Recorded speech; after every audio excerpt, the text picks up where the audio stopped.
মানুষ আল্লাহ বানায়া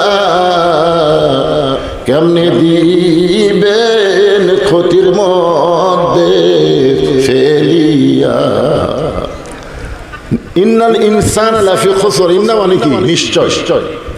ইনসান মানে মানুষ, মানুষ সব মানুষ, পুরুষ নারী হিজড়া সব মানুষ, যাদেরকে আমরা মানুষ বলি। বাংলাদেশে 3 শ্রেণীর মানুষ দেখা যায়, একটা হলো পুরুষ, একটা হলো নারী, আর একটা কি হিজড়া। আপনাকে এলাকার মনে হয় কম আছে, রাজশাহী বেশি।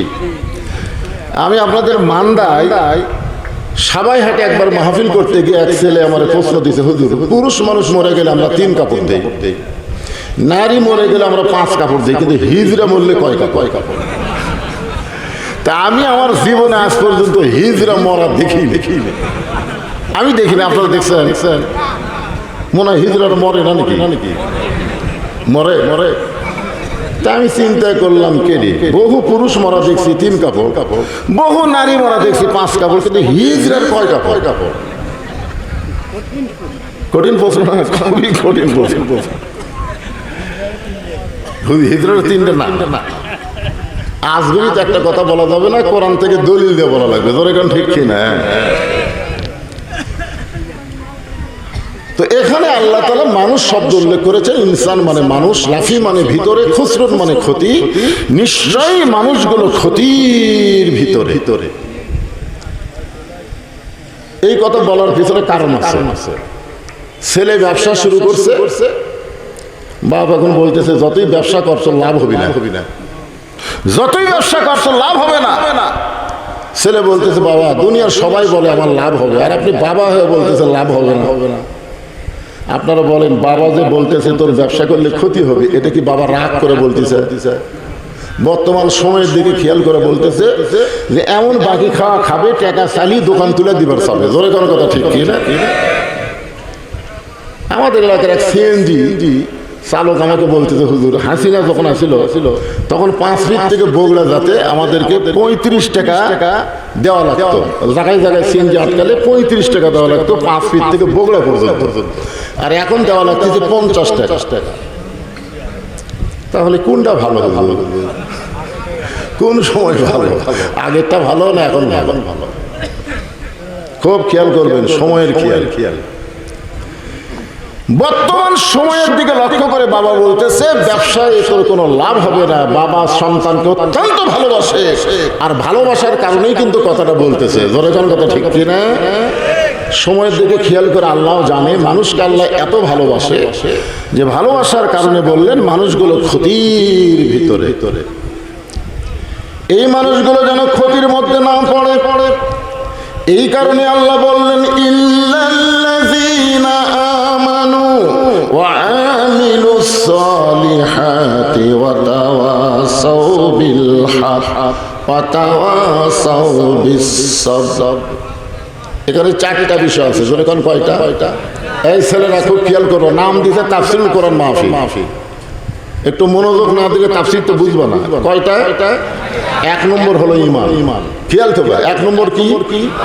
2 নম্বর হলো আমিলুস সালিহাত, নেক আমল। 3 নম্বর হচ্ছে ওয়াতাওয়াসাউ বিল হক, হক কথা বলা, হক পথে চলা, হকের উপরে থাকতে প্রয়োজন হলে জীবন পর্যন্ত দেওয়া। তোর কোন কথা ঠিক কি না? আর 4 নম্বর হলো ওয়াতাওয়াসাউ বিস সবর, হক পথে চলবার গেলে নানা রকম বিপদ আপদ মুসিবত আসবে, সমস্ত বিপদ আপদ মুসিবতকে ধৈর্যের সাথে মোকাবেলা করা লাগবে। জোরে কোন কথা ঠিক কি না? আমরা 15.5 বছর যদি অধৈর্য হয়ে যেতাম তাহলে তো আমরা বাঁচতামই না। হাসিনার সময় আমরা কিন্তু ধৈর্যের সাথে মোকাবেলা করছি। জোরে কোন কথা ঠিক কি না? হ্যাঁ। 1 নম্বর হলো ঈমান। এই 4টি বিষয়ের মধ্যে 1 নম্বর ঈমান। ঈমান যদি না থাকে আপনি যত ভালো আমল করেন একটাও আল্লাহর দরবারে কবুল হবে না। 1 নম্বর কি? খুব খেয়াল করবেন। ঈমান সম্পর্কে সাহাবীরা বললেন হুজুর ঈমানকে যখন আল্লাহ 1 নম্বরে রাখলো, এই ঈমানটা একটু আমাদের সামনে পরিষ্কার করে দেন। তখন আল্লাহ রাসূল বললেন ইকরার বিল লিসান, তাসদিক বিল জানান, আমল বিল আরকান। এরই নাম হলো ঈমান। দেখেন ঈমানকে আমরা ব্যাখ্যা করা হলো জবানে বলতে হবে লা ইলাহা ইল্লাল্লাহ। সবাই বলেন জবানে বলতে হবে লা ইলাহা ইল্লাল্লাহ। তাসদিক বিল জানান মানে খালি মুখে বললে হবে না, এটা কলিজার মধ্যে জায়গা দেওয়া লাগবে।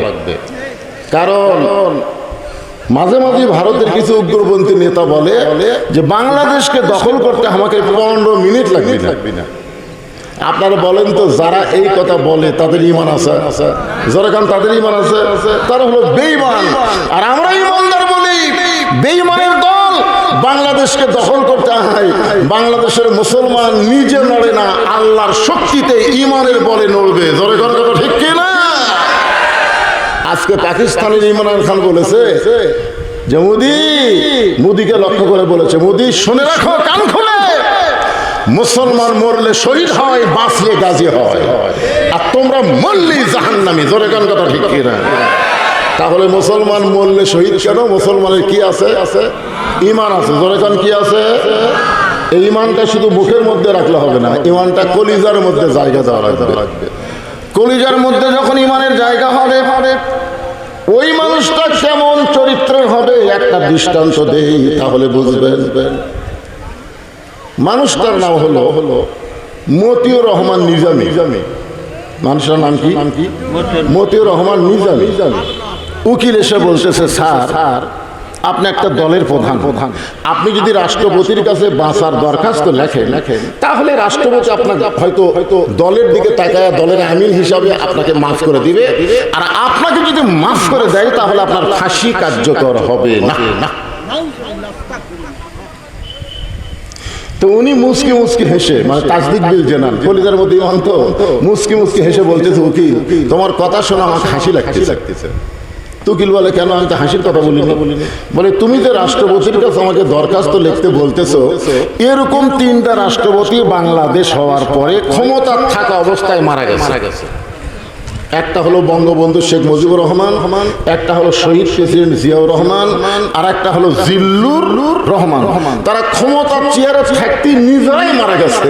যারা ক্ষমতার চেয়ারে থাকতে নিজেরা মারা যায়, তাসদিক বিল জানান কলিজার মধ্যে যার ঈমান, সে কোনোদিন তাদের কাছে বাঁচার দরখাস্ত লেখে না। উকিল বলতেছে, এই গোয়ারকির কারণে আপনার ফাঁসি হবে। এই গোয়ারকের কারণে আপনার কি হবে? ফাঁসি হবে। তিনি মুসকি হাসের বলে, আমার ফাঁসি হবে কিন্তু আমার মৃত্যু হবে না। উকিল বলে, আপনার ফাঁসি হবে, আপনার মৃত্যু হবে না। এইটা কেমন কথা?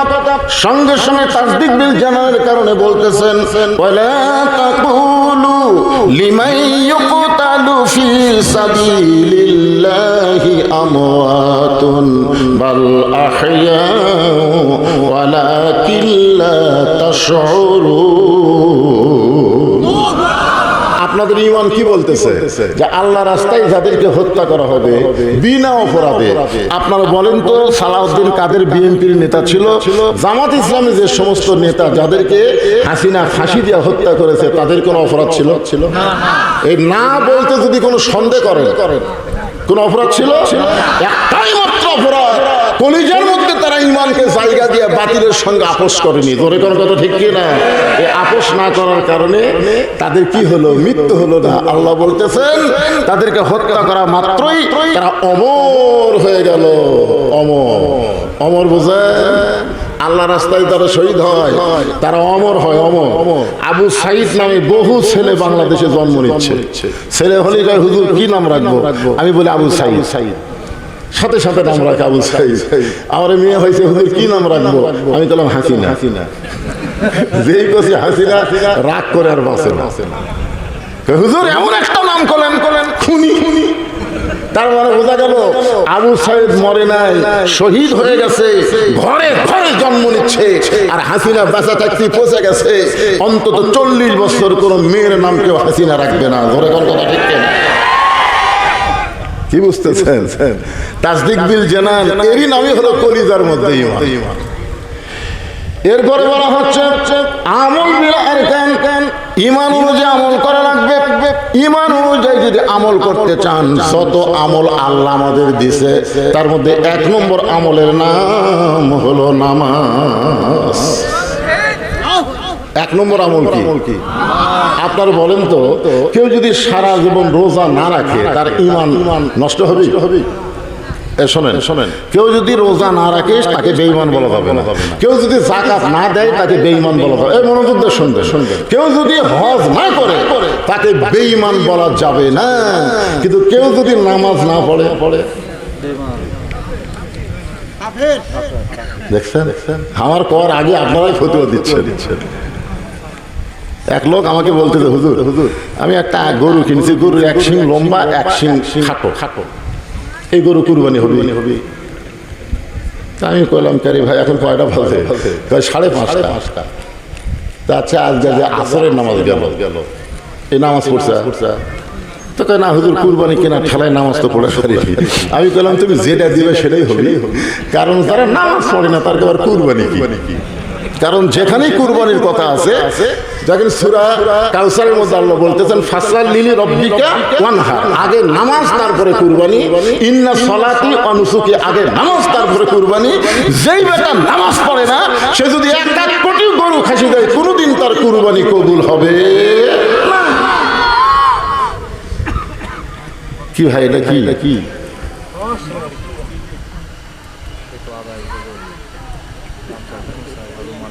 মহিলারা চলে যাচ্ছে ও আসরকে শুরু না করতে। ওরা আসলো কেন, যাবে কেন? না, এটা বলার উদ্দেশ্য হলো যে হুজুর কালেকশন তো হয়ে গেছে, আপনার জন্য একটা কালেকশন মাত্র 2 মিনিটের। সেটা হলো আপনাদের কাছে একটু রুমাল যাবে, গামছা যাবে, তারপরে যতক্ষণ ইচ্ছা টানা বাজ হবে, শুনবেন, থাকবেন।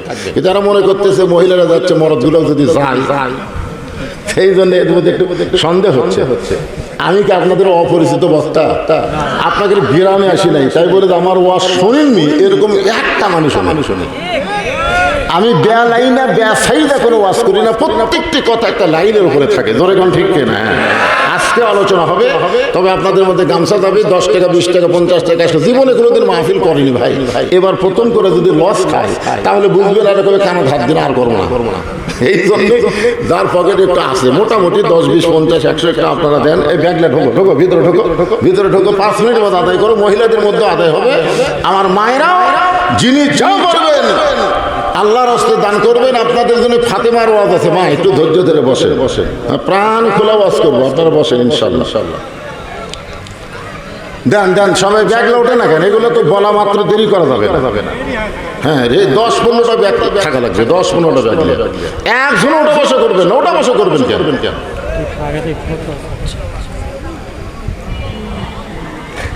এটি আবার কি ফতুয়া রে, এই ফাঁকি। ঠিক আছে। আসসালামু আলাইকুম হুজুর, ওমরাকারীকে কি আলহাজ নামের আগে কি আলহাজ লাগাতে পারবে? ওমরাকারী হাজী সাহেবেরাও তো আলহাজ লেখা ঠিক না। এই যে আমার নামের আগে আলহাজ দিছে।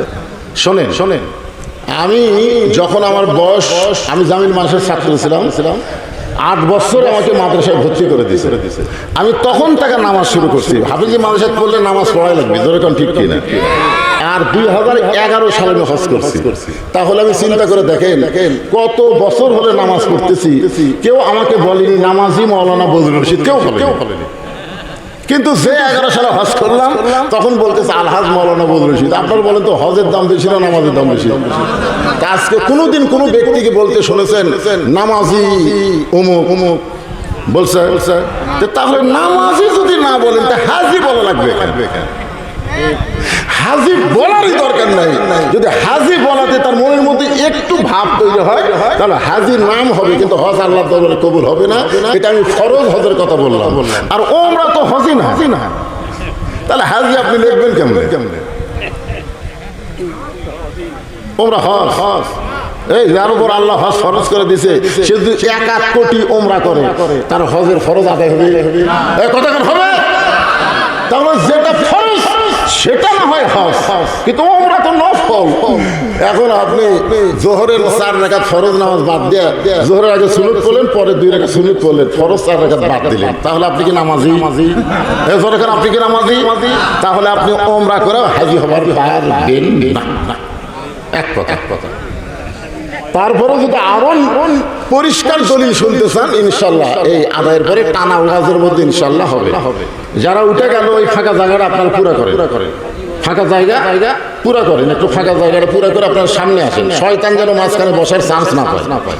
সূরা আসরের তাফসীর হবে, মনোযোগ দিয়ে শোনা লাগবে। হ্যাঁ, এই ফাঁকা যেগুলো হয়েছে এগুলো সামনে আসেন,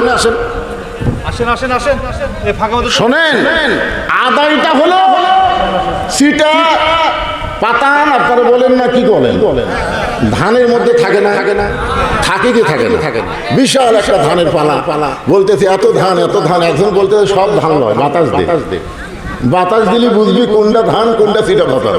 তখন বিশাল একটা ফ্যান দিয়ে বাতাস শুরু করছে, যেগুলা ধান সেগুলা সব আছে আর সিটা পাতার সব উড়ে গেছে। তা আদায় যখন শুরু হয় তখন এই সিটা পাতার মার্কা যারা এরা থাকতে পারে না, বুঝলেন? আদায় হলো একটা ইমানের বাতাস। কারণ যে টাকা আপনারা দিলেন, আপনারা বলেন তো এই টাকা কি আপনারা দুনিয়াতে পাওয়ার জন্য দিচ্ছেন? তার মানে আপনি আখিরাতকে বিশ্বাস করছেন, আর আখিরাতকে বিশ্বাস করা হচ্ছে ইমান রক্ষা করার এক নম্বর আমল। জোরে খান সুবহানাল্লাহ। পরকালীন জগৎকে বিশ্বাস করা। বাল তুসিরুনাল হায়াতাদ দুনিয়া ওয়াল আখিরাতু খায়রুন ওয়া আবকা। আদায় কি শেষ হয়ে গেল? আর তো ব্যাগ দেখা যাচ্ছে না, হয়ে গেছে আলহামদুলিল্লাহ। আচ্ছা ঠিক আছে, এই সামান্য সময় এখন আসেন। তাহলে কি বলতেছিলাম, কি বলতেছিলাম খেয়াল করে শুনছেন? কেউ যদি সারা জীবন হজ না করে তাকে বেঈমান বলা যাবে না। সারা জীবন যদি রোজা না রাখে তাকে বেঈমান বলা যাবে না। কেউ যদি সারা জীবন যাকাত না দেয় তাকে বেঈমান বলার সুযোগ নাই। কিন্তু মান তারাকা সালাতু মুতাম্মিদান ফাকাত কাফারা, ইচ্ছা করে এক ওয়াক্ত নামাজ যারা বাদ দিবে অবশ্যই তারা কাফের হয়ে যাবে। আর একটা কঠিন হাদিস হচ্ছে লা সালাতা লা ঈমানা, যার নামাজ নাই তার ঈমানই নাই। তাহলে ও আমিলুস সালিহাত সূরা আসরের 2 নম্বর পয়েন্ট যদি আমরা ব্যাখ্যা করি, নেক আমলের মধ্যে 1 নম্বর আমলের নাম কি? আচ্ছা নামাজ কোন? সালাত করলে সবাই বুঝবি না, বুঝেন না? এখন টমেটোর সালাদ, ফিরের সালাদ, শশার সালাদ। আপনারা হয়তো বলবেন হুজুর কোরআনে কি নামাজ আছে? আমরা যখন জাহান্নাম বলি তখন কোরআনের কথা বলি, কিন্তু দোজখ আপনার বলেন তো দোজখ কি কোরআনে আছে? তো দোজখ মানে আপনারা কি বোঝেন? আচ্ছা বেহেশত কি কোরআনে আছে? বেহেশত মানে কি? জান্নাত। আপনারা বলেন তো রোজা কি কোরআনে আছে? রোজা মানে সিয়াম বা রমজান। এইরকম নামাজও কোরআনে নেই, নামাজ এখানে আছে সালাত। যত জায়গায় কোরআনে নামাজের কথা সেখানে আল্লাহ সালাত বলেছেন। এই নামাজ হচ্ছে 5 ওয়াক্ত। জোরে কোন কয় ওয়াক্ত?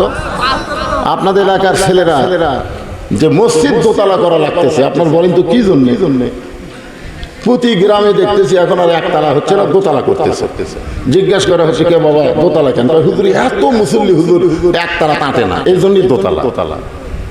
আলহামদুলিল্লাহ এত মুসল্লি, তো ফজরের খবর কি? ফজরে এক কাতারে হয় না। ফজরে কয় কাতার হয় না? এক কাতার হয় না। আপনি বলেন তো কোন লোক যদি এক ওয়াক্ত ফজর বাদ দেয়, সারা জীবন যদি জুমার নামাজ পড়ে ফজরের সমান সওয়াব হবে? কারণ রাসূল বলেছেন 2 ওয়াক্ত নামাজ যদি বাড়ির পড়ে, নামাজ পড়ে ঠিকই কিন্তু বাড়ির পড়ে, মসজিদে পড়ে না, সে ব্যক্তি মুনাফিক হবে। একটা হলো ফজরের নামাজ, একটা হলো ইশার নামাজ। এই 2 ওয়াক্ত নামাজ জামাতে পড়া লাগবে। যেদিন বাংলাদেশে জুমায় যেমন মুসল্লি হয়, ফজরের নামাজে যদি তেমন মুসল্লি হয়, সেদিন আর নামাজের ওয়াজ করা লাগবে না। কারণ বাংলাদেশে নামাজ কায়েম হয়ে গেছে। জোরে কোন ঠিক কিনা? আপনারা হয়তো ছেলেরা অনেক বলতে হুজুর তার জুম্মার নামাজ পড়ে কোনো লাভ নাই। আছে জুম্মার নামাজ যারা পড়ে 5 ওয়াক্ত পড়ে না, এদেরকে আল্লাহ তাআলা হাসরের ময়দানে কৌতুক করার জন্য, আল্লাহ তো কৌতুক করে, আল্লাহ কৌতুক করার জন্য বলবে এই শুধু জুমার নামাজ পড়েছো 5 ওয়াক্ত পড়নি, আমি আল্লাহ তাদেরকে জান্নাত দিয়ে দিলাম। এই কথা শুনে জুম্মা পার্টিরা খুশি হবে। হায় রে 7 দিনে 1 ওয়াক্ত পড়িনি, খালি জুম্মা পড়ছি, তাতে আল্লাহ জান্নাত দিল। খুশি হয়ে মারবে তো, যাই দেখবে জান্নাতের দরজার বিশাল একটা তালা। তখন বলবে আল্লাহ আপনি আমাকে জান্নাত দিলেন, তালা কেন? বলে খুঁজা দেখ চাবি আছে। ওরা খুঁজা দেখবে একটা চাবি আছে, চাবি তালার মধ্যে ঢুকবি কিন্তু ঘুরবি না। ঢুকিছে ঠিকই ঘরে না। তো বলতেছে আল্লাহ চাবি তো তালার মধ্যে ঢুকলো কিন্তু ঘরে না। আল্লাহ বলতে তালার মধ্যে 5টা দাগ আছে, তোর চাবির মধ্যেও 5টা দাগ থাকা লাগবে, দাগে দাগে মিল হবি, কুটুস করে খুলে দেবি, তোর চাবির খবর কি? আল্লাহ আমার চাবি তো তেল। তখন আল্লাহ বলবে জান্নাত দেখে ফেরত আয়, জুম্মা পাটি জান্নাত দেখবার পাবে কিন্তু ঢুকবার পারবি না। এখন জান্নাতে ঢুকতে গেলে 5 ওয়াক্ত নামাজের দরকার আছে না নাই? ধরে বলেন, খুব খেয়াল করবেন। এই 5 ওয়াক্ত নামাজ পুরুষ মানুষের জন্য সবচেয়ে গুরুত্বপূর্ণ, তবে নারীদের জন্য নামাজের গুরুত্ব আছে। রাসূল বলেছেন পুরুষ মানুষের জন্য 1 নম্বর নেক আমল হলো নামাজ, আর নারীদের জন্য 1 নম্বর নেক আমল হলো পর্দা। পুরুষ মানুষের জন্য 1 নম্বর নেক আমলের নাম কি? জোরে বলে। আর নারীদের জন্য, নারীরা যদি পর্দা না মানে যতই নামাজ পড়ুক, একটা নামাজও আল্লাহর দরবারে কবুল হবে না। আমার মায়েরা অনেকে এসেছেন, আমাকে এখানে বলা হয়েছে হুজুর এই গ্রামে আপনি জীবনের প্রথম আইলেন, এই গ্রামের মেয়েরা অনেক দূরে গিয়ে আপনার আওয়াজ শুনতে পারে নাই। আমরা অনেকেই বলি বড় পীর। আমি রাজশাহীর বাগমারায় কেবল বলছি বড় পীর, সাথে সাথে আমার মুখের কাছ থেকে সভাপতি মাইক কাটালিস। তা আমি তো জানি না, ওরা আহলে হাদিস জানি না, বুঝুন না, প্রথম গেছিলাম। তবে হুজুর বড় পীর কোরআনের কোন জায়গাতে আছে? আমি বললাম নাই। তো যেটা কোরআনই নাই সেটা কোরআনের মাহফিল আপনি বলেন কেন? আমি বললাম ভাই আমার ভুল হয়ে গেছে ভাই, আমি তওবা করতেছি, মাইকটা দেন। সভাপতি আমার মাইক দিল, তখন আমি বললাম সভাপতি সাহেব আপনার বাড়ি কোথায়? বলে আমি ঢাকার থেকে আসি, এই গ্রামে আমার বাড়ি। গ্রামের কোন জায়গায়? বড় মসজিদের কাছে। আমি বললাম বড় মসজিদ মানে? বলে আমাদের গ্রামে 3টা মসজিদ আছে, আমার বাড়ি যে মসজিদের কাছে এটা হলো বড় মসজিদ। বড় মসজিদ কোরআনের কোন জায়গাতে আছে? তো আপনি 3টা মসজিদের মধ্যে একটা মসজিদকে যদি বড় মসজিদ বলেন, কোরআন হাদিসে নাই, তাহলে আমি বড় পীর বললি মাইক কাটে নিলেন। নাম হলো আব্দুল কাদের জিলানী। জোরেকার নাম কি? রহমতুল্লাহ আলাইহি। ওনার একটা কিতাব আছে, আপনার যদি ওনার সম্পর্কে জানতে চান তাহলে গুনিয়াতুত তালিবিন একটা কিতাব উনি লিখছে, ওরা পড়লেই বুঝবেন উনি কেমন ধাঁচের আল্লাহর ওলি ছিলেন, উনি কেমন মানের আল্লাহর ওলি ছিলেন। এই গুনিয়াতুত তালিবিন যখন পড়বেন তখন বুঝবেন গোটা কোরআনের নির্যাস একটা কিতাবের মধ্যে উনি ফুটে তুলেছেন। বলেন সুবহানাল্লাহ। মসজিদ নববীর পাশে সবচাইতে বড় গোরস্থান, ওই গোরস্থানকে বলা হয় জান্নাতুল বাকি। জোরে বলেন গোরস্থানের নাম কি? ওই জান্নাতুল বাকি জিয়ারত করতেছেন। পিছন দিক থেকে এক ছাত্র বলে হুজুর আপনি চোখ বন্ধ করলে গোটা পৃথিবীর খবর বলতে পারেন, আপনি একটু চোখ বন্ধ করে দেখেন তো এই জান্নাতুল বাকির কোন জায়গায় মা ফাতেমার কবর? হুজুর আপনি চোখ বন্ধ করলে গোটা পৃথিবীর খবর বলতে পারেন, আপনি একটু চোখ বন্ধ করে দেখেন তো এই জান্নাতুল বাকির কোন জায়গায় মা ফাতেমার কবর? আব্দুল কাদের জিলানী রাগ করে বললেন, রে ছাত্র আমি চোখ বন্ধ করলে গোটা পৃথিবীর খবর বলতে পারি, এই কথা তুমি কেমনে বললা? আল্লাহ আমাকে এত যোগ্যতা দান করেছে, ইত্তাকু ফিরাসাতাল মুমিনিনা ফাইন্নাহু ইয়ানজুরু বিনুরিল্লাহ। আমি চোখ বন্ধ করলে আল্লাহর আরশ পর্যন্ত দেখতে পাই। গোটা পৃথিবী নয়, আল্লাহর আরশ পর্যন্ত আল্লাহ আমাকে দেখার যোগ্যতা দান করেছে। যালিকা ফাদলুল্লাহি ইউতিহি মান ইয়াশা আল্লাহু যুল ফাদলিল আযীম। যখন সুলাইমান বলেছিল ওই হুদুদ পাখি কোথায়, হুদুদ পাখি কোথায়, একটা গল্প আছে, এই আয়াতটা ওখানে আছে। শেষ পর্যন্ত বলা গেল হুদুদ পাখি যখন আসলে তুই দেরি করে আসলি কেন? বলে দেরি করে আসার কারণ হলো আপনি জানেন না এমন একটা রাজ্য আছে যে রাজ্যের রাজা না একটা রানী আছে, রানীর নাম হলো বিলকিস রানী। সুলাইমান নবী কয় পৃথিবীর মধ্যে আছে? বলে হ্যাঁ পৃথিবীর মধ্যে একটা মেয়ে মানুষ দেশ চলায়। চিন্তা করে দেখেন, মরদ মানুষ মেয়ে মানুষ দেশ চলায়, শুনে খুশি হবে না রাগ করবে? আপনারা কি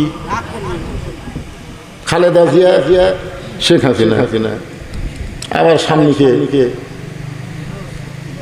মরদ। আল্লাহ কোরআনে বলেছে আর রিজালু কাওয়ামুনা আলান নিসা।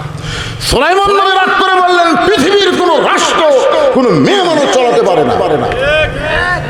এই কথা তিনি বললেন। আমাদের নবী বলেছেন মা তারাক্তু বাদি আলা উম্মতি ফিতনাতুন আদারাল রাসূলু মিনান নিসা, রাওয়াহুল বুখারী কিতাবুল ফিতান। রাসূল বলেছেন আমার পরে আমার উম্মতের জন্য সবচাইতে বড় বিপদ হলো পুরুষ মানুষের জন্য নারী নেত্রী হওয়া। এটা আমি বলিনি, আল্লাহর নবী 1400 বছর আগে বলে গেছে। চিন্তা করছেন? তো বিলকিস রানী আমার কাছে আসার আগেই ওর সিংহাসনটা আমার কাছে কে এনে দিতে পারবে? তখন এক জিন বললো কালাই ফিরিতু মিনাল জিন, কোরআনের কথা, যে আমি এনে দিতে পারবো। তো সুলাইমান নবী বললেন তোমার কত সময় লাগবে? বলে আপনি যে সিংহাসনে বসে আছেন সিংহাসন থেকে উঠবেন আর বসবেন, এর পূর্বে ওই হাজার হাজার মাইল দূরে সিংহাসন আপনার দরবারে হাজির হবে। সমস্ত মানুষেরা বললো হায় হায় রে, আল্লাহ জিনুকে এত পাওয়ার দিছে, হাজার হাজার মাইল দূরে সিংহাসন, ওটা বসার মধ্যে চলে আসবে। সমস্ত মানুষ যখন জিনের প্রশংসা করতেছেন, এমন সময় সুলাইমান নবীর দরবার যিনি পরিষ্কার করেন আসাফ ইবনে বারকিয়া, উনি বললেন রে মানুষেরা তোমরা আশরাফুল মাখলুকাত হয়ে জিনের প্রশংসা করো, তোমাদেরকে লজ্জা নাই? আল্লাহ আমাকে এমন ক্ষমতা দিয়েছে। সুলাইমান নবী খালি চোখ বন্ধ করবে আর করবে, এর পূর্বেই বিলকিস রানীর সিংহাসন হাজির হয়ে যাবে। জালিকা ফাদলুল্লাহি ইউতিহি মা ইয়াশা, আল্লাহু যুল ফাদলিল আযীম। আল্লাহ মানুষকে এত ক্ষমতা দান করেছে, জোরে কোন সুবহানাল্লাহ। ক্ষমতার মালিক কে? আল্লাহ। আব্দুল কাদের জিলানী বললেন তুমি বলতেছো চোখ বন্ধ করলে গোটা পৃথিবীর খবর জানি না। পৃথিবী নয়, আল্লাহর আরশ পর্যন্ত আল্লাহ দেখার ক্ষমতা আমাকে দিছে, কিন্তু জান্নাতুল বাকির কোন জায়গায় ফাতেমার কবর পৃথিবীর কেউ কোনোদিন বলতে পারবে না। সমস্ত মুরিদ বলে হুজুর এই জান্নাতুল বাকির মধ্যে মা ফাতেমার কবর আছে, কিন্তু কবরটা কোন জায়গায় কেন পৃথিবীর কোনো মানুষ বলতে পারবে না। আব্দুল কাদের জিলানী বললেন মা ফাতেমা হলেন জহুরা। আমার মায়েরা যারা পর্দার অন্তরালে, মেয়েদের মধ্যে 1 নম্বর নেক আমল হলো পর্দা। একটু মনোযোগ দিয়ে শোনেন। আব্দুল কাদের জিলানী বললেন মা ফাতেমা হলেন জহুরা। সমস্ত মুরিদ বলে হুজুর জহুরা মানে কি? আব্দুল কাদের জিলানী বললেন এই জহুরা মানে যদি তোমরা জানতে চাও তাহলে তোমাদের একটু ব্যাখ্যা বিশ্লেষণ করে বলা লাগবে। আজকে যারা আমার সামনে বসে আছেন এই জহুরা সম্পর্কে যদি জানতে চান তাহলে মেয়ে মানুষের পর্দা বিষয়ে একটু শোনার দরকার আছে না নাই? এশার নামাজ পড়ে হযরত আলী ঘরের ভিতর, এশার নামাজ পড়ে হযরত আলী ঘরের ভিতর, কারণ রাসূল বলেছেন এশার নামাজ পড়ার পরে তোমরা গাল গল্প করবে না, বরং তোমরা তাড়াতাড়ি ঘুমিয়ে যাওয়া, তাহাজ্জুদের মহব্বত এবং ফজরের জামাত যেন আদায় করতে পারো। সুবহানাল্লাহ। হ্যাঁ, এশার নামাজ পড়ে হযরত আলী ঘরের ভিতর যা দেখে ঘর সুন্দর করে সাজানো, ফাতেমা সুন্দরী সাইজা গুইজা বসে আছে, হাসান হোসেনকে সুন্দর করে সাজাই দিয়েছে। হযরত আলী বলতেছে আজকে আবার তোমার মনে কি রং ধরলো গো?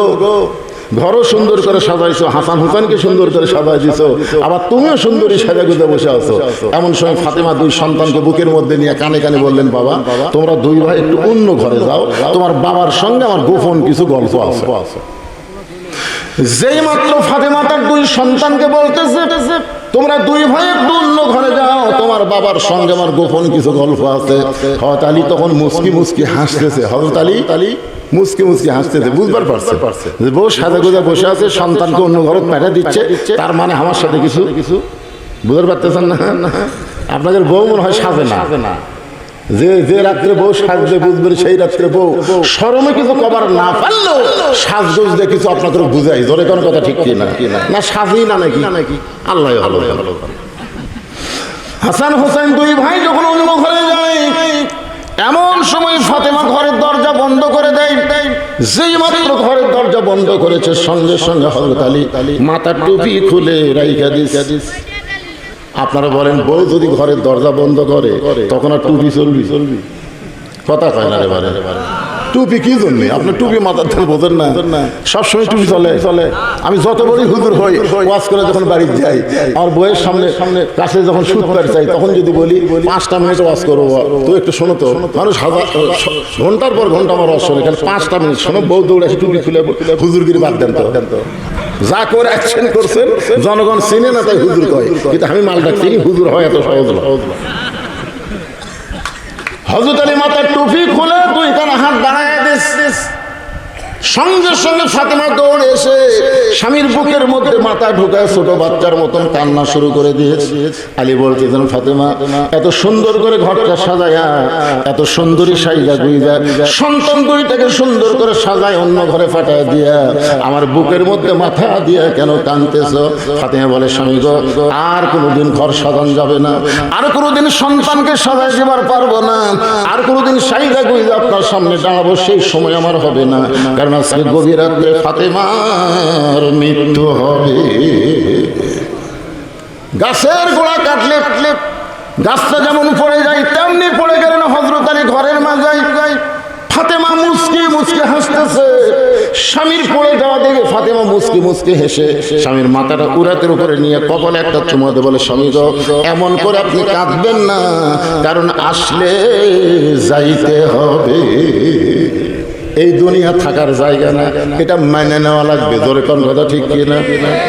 দুনিয়াতে 3তলা 4তলা 5তলা বাড়ি করতেছেন, আপনার বিবেককে একবার কইছে যতই উপর দিকে আমি টানা বানাই না কেন, উপর দিকে থাকতে আমি পারবো না, আমাকে নিচতলায় ঢোকা লাগবে। জোরে কোন কথা ঠিক কিনা?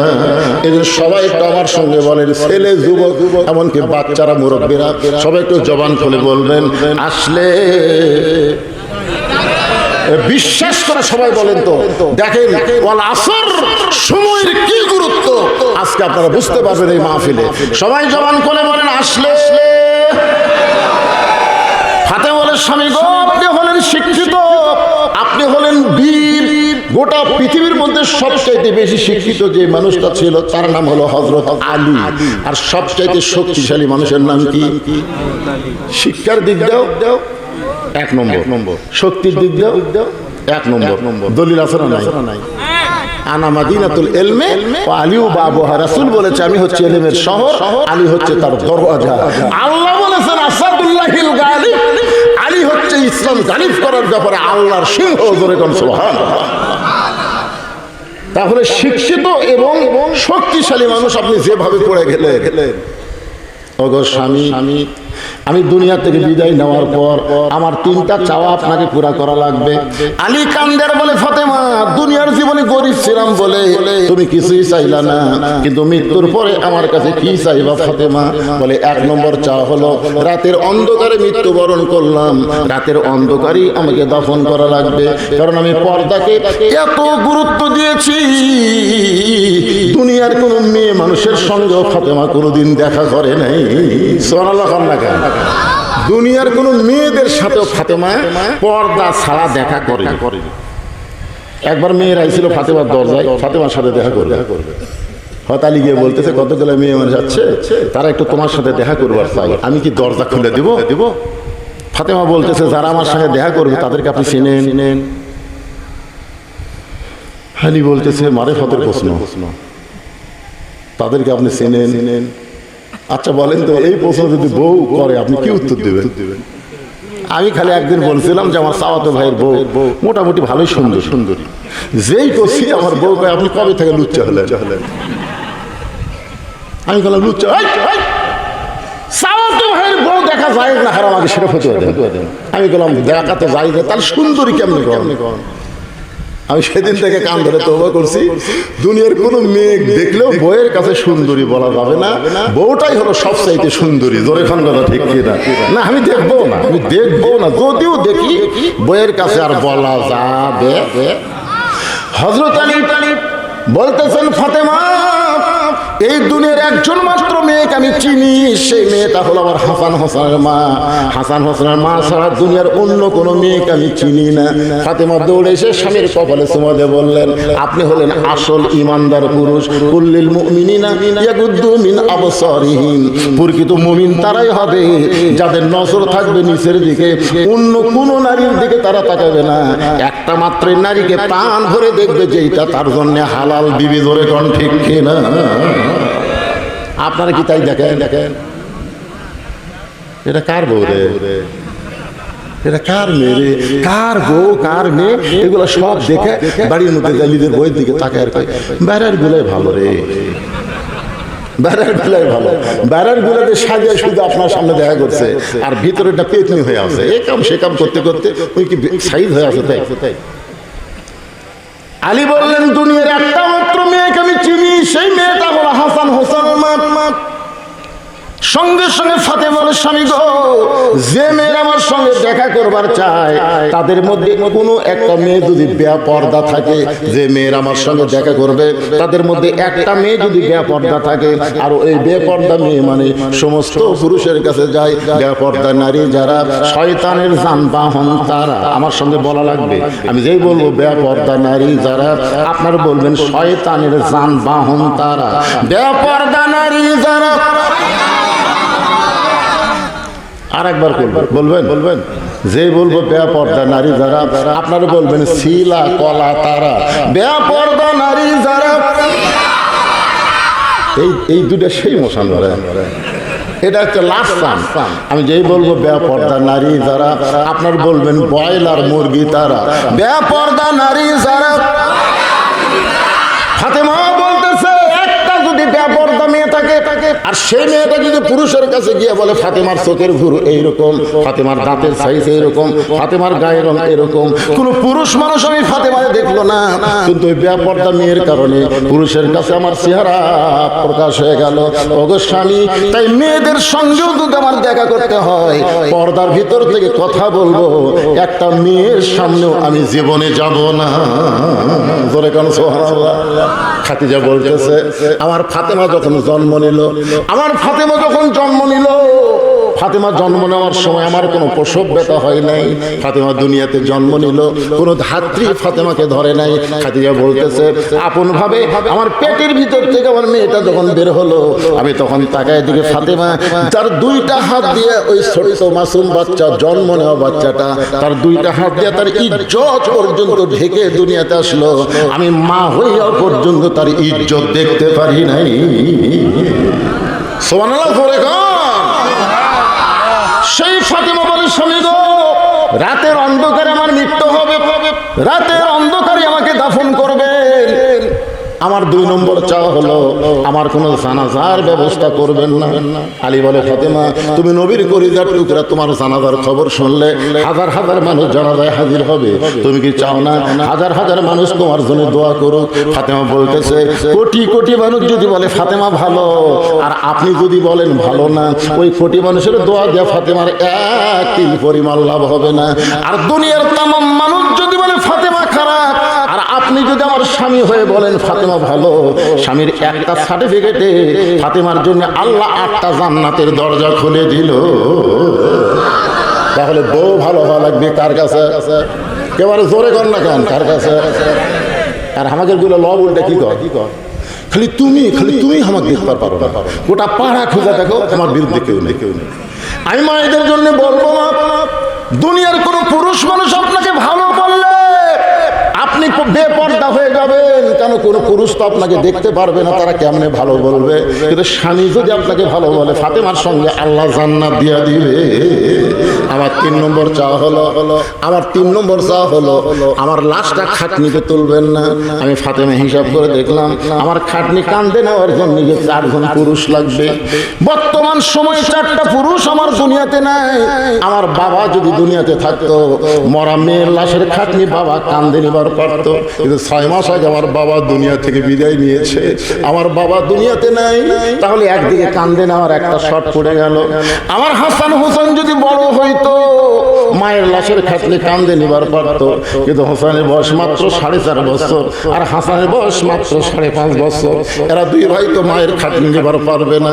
শুধু আপনি আমাকে একা ওই জান্নাতুল বাকির পূর্ব কোণায় সবুজ রঙের একটা বাতি জ্বলবে, ওই বাতি বরাবর আমাকে কবর খুঁড়ে দাফন করবেন। আমার জন্য কবর খুঁড়তে যদি আপনার কষ্ট হয়, তাহলে আপনার একান্ত বন্ধু যদি কেউ থাকে দুনিয়ায়, তারে বলবেন সে যেন গোপনে কবরটা খনন করে দেয়। দুনিয়ার কোনো মানুষকে যেন কবরের খবর না বলে। তাহলে আপন বন্ধুর নাম হলো আবু যর গিফারি।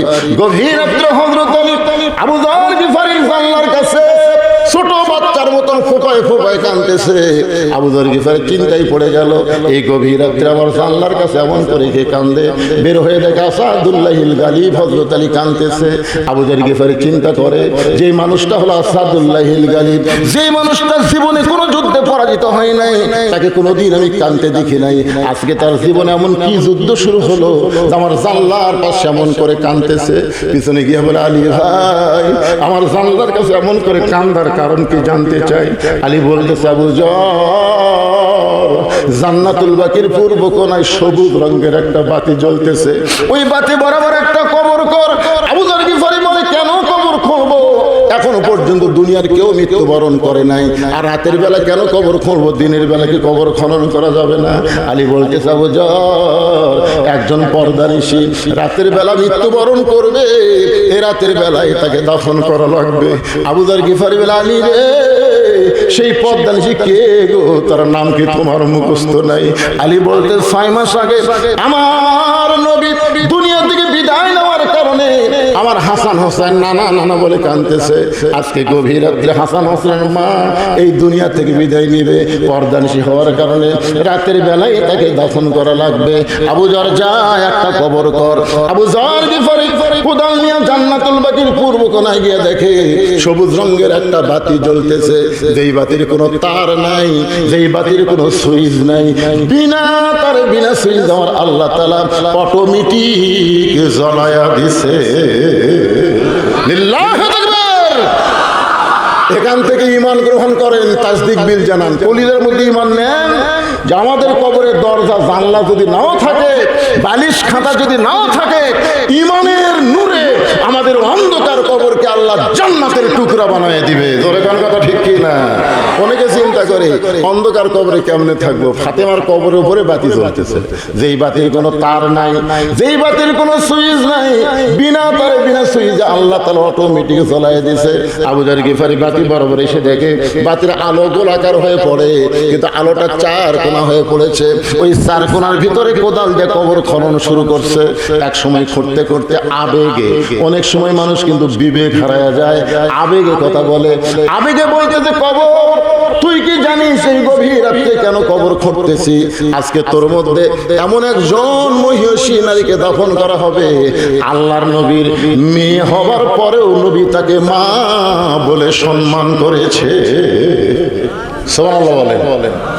আল্লাহ নবী একদিন হাসান হোসেনকে কোলের মধ্যে নিয়ে সাহাবীদের সামনে বলতেছে, আমার মেয়েদের খবর তোমরা জানো? তো সাহাবীরা বলে, হুজুর আমরা জানি। রাসূল বললেন, আমি তাহলে নাম বলি, জয়নাব আমার মেয়ে, জয়নাব আমার মেয়ে, রোকে আমার মেয়ে, কুলসুম আমার মেয়ে। সাহাবীরা বললেন, হুজুর আবার বলেন। রাসূল বললেন, জয়নাব আমার মেয়ে, রোকে আমার মেয়ে, কুলসুম আমার মেয়ে। সাহাবীরা বলে, হুজুর আবার বলেন।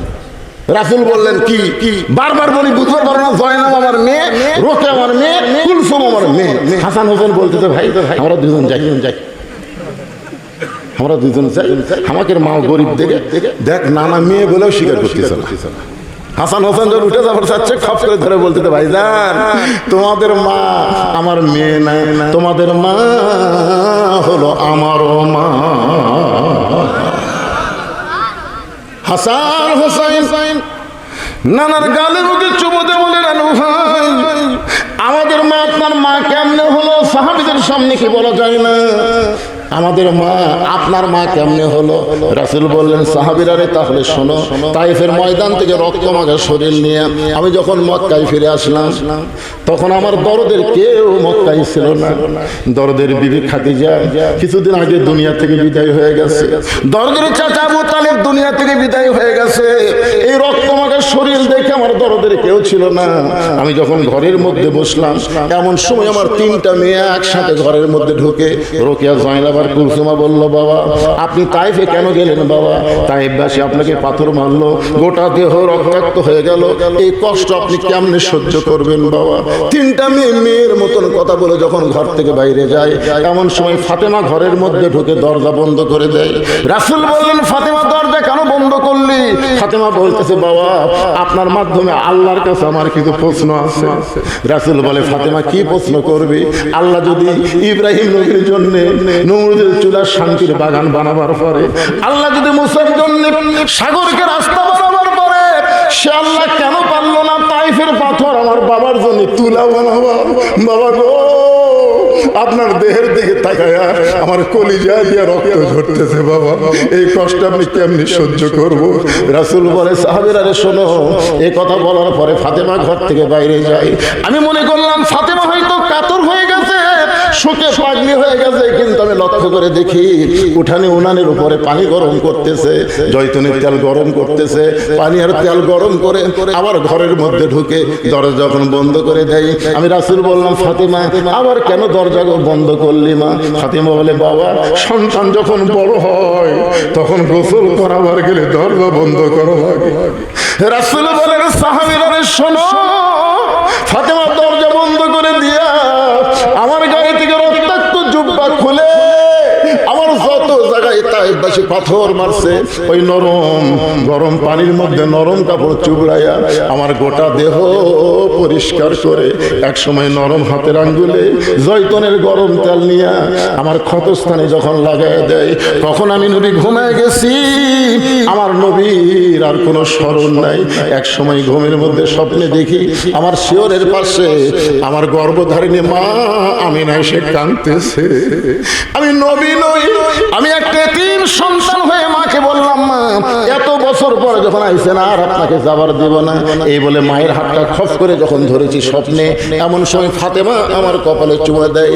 আমি চুমোতে চোখের পানি চোখের মধ্যে ঢুকে আমি চেতন পাই, বলে, ফাতেমা কি জন্য কান্দিস মা? ফাতেমা বলে, বাবা আপনি মনে হয় স্বপ্ন দেখেছেন। বাবা আপনি স্বপ্নে মা বলে আমার হাতটা চাইপা ধরছেন, এই যে দেখেন এখনো পর্যন্ত হাতটা চাইপা ধরে আছেন। রাসূল বলে, ফাতেমা মা বলে যদি তোর হাতটা চাইপা ধরি তাহলে শুনে নে, তুই শুধু আমার মেয়ে না, তোর কলিজার মধ্যে আমার বসত করে মা আমিনা। আবু জার গিফারি বলে, কবর এই গভীর রাত্রে খনন করতেছি, তুই কি জানিস রে কবর এমন একজন মা দুনিয়া থেকে আজকে কবরে আসবে, যার দুইটা সন্তানকে আল্লাহ জান্নাতি যুবকদের সর্দার বানায় দিস। এই বলে কোদাল দিয়ে কবর খুঁড়তে খুঁড়তে আবার আবেগে বলে, কবর রে খবরদার বেয়াদবি করবি না, তোর মধ্যে এমন একজন স্ত্রীকে রাখা হবে যার স্বামী হল আসাদুল্লাহিল গালিব, আলীর বিবি, কবর খবরদার বেয়াদবি করিস না। এই বলে আবার যখন কোদাল মারতে চায়, এমন সময় গভীর রাত্রে কবরের ভিতর থেকে একটা শব্দ আসতেছে, আবু জার। এটা কিন্তু মা ফাতেমাকে লক্ষ্য করে বলতেছে না, এটা আমাদের সবাইকে লক্ষ্য করে বলা হচ্ছে। আবু জার কার মেয়ে, কার মা, কার বিবি, তাকে কবরে রাখা হবে, এটা কবর দেখবে না। কবর দেখবে আমল যদি ভালো হয় কবর জান্নাতের বাগান হয়ে যাবে, আর আমল যদি খারাপ হয় কবর জাহান্নামের গর্ত হয়ে যাবে। এই শব্দ শোনার পরে আবু যার গিফারি আর কবরের পাশে থাকতে পারে নাই, পাগল হয়ে কবর ছেড়ে যখন চলে গেছে। গভীর রাত্রে হযরত আলী, ফাতেমার লাশ কিন্তু খাটনিতে তোলা যাবে না, ওই লাশটা কাঁধে নেওয়া লাগবে। এখন ঘরের মধ্যে ঢুইকা দেখে ফাতেমা নিজে নিজেই গোসল করেছে। শেষ গোসলটাও ফাতেমার দুনিয়ার কেউ করে দিবার পারে নাই, কারণ শেষ গোসল করতে গেলে ফাতেমার ইজ্জতের উপরে কোনো নারীর যদি হাত পড়ে, এই জন্য ফাতেমা নিজে নিজেই শেষ গোসলটা করেছে। ফাতেমা নিজে নিজে কাফনের কাপড় পরেছে, আলী দেখতেছে শুধু দুইটা হাত আর মুখটা প্রকাশ করে দুইটা সন্তানকে দুই ধারে আদর করে সোহাগ করে ঘুমায় দিয়া মাঝখানে ফাতেমা চিরদিনের মতন ঘুমায় গেছে। হযরত আলীর দুইটা হাত ফাতেমার ভিতরে ঢুকাইয়া দিয়া মুখটা কাফনে বন্দি করে ওই কান্দে করে জান্নাতুল বাকির পূর্ব কোনায় আবু যর কবর ছেড়ে চলে যান, আবু যর কবর ছেড়ে চলে যান। কিন্তু আমার আল্লাহ তাআলা পর্দাকে কবুল করার কারণে আবু যর গিফারিকে আগেই পাগল বানায় খেদায় দিছে। হযরত আলী দাফন করার পরে আল্লাহকে বলতেছে, আল্লাহ এই ফাতেমাকে তুমি কবুল করে নাও, দুনিয়ার জীবনে কিছুই দিবার পারিনি আল্লাহ, আজকে গভীর রাতে দাফন করে তোমার কাছে বলি তুমি তাকে কবুল করে নাও। এই দোয়া করার পরে তাকায় দেখে সামনে কয়েকটা পুরাতন কবর দেখা যায়। এই মাত্র ফাতেমার কবর দিছে, সেই নতুন কবর নেই।